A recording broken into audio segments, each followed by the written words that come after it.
try it, baby. 15, technically $30. We had a coupon for $15 off. All right, let's see. Is it worth it?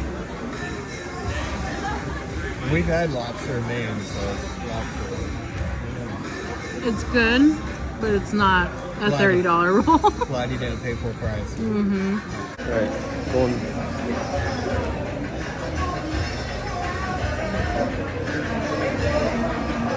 I agree. Oh, okay. So we're trying Vietnamese food at the food hall. Here it is. Yeah, so far best Vietnamese in Nashville. Wow. Super good. We got a hot I don't want Nashville. to embarrass myself grabbing it in the system. So, we got a chicken pho and a hot Nashville chicken banh mi from Hans.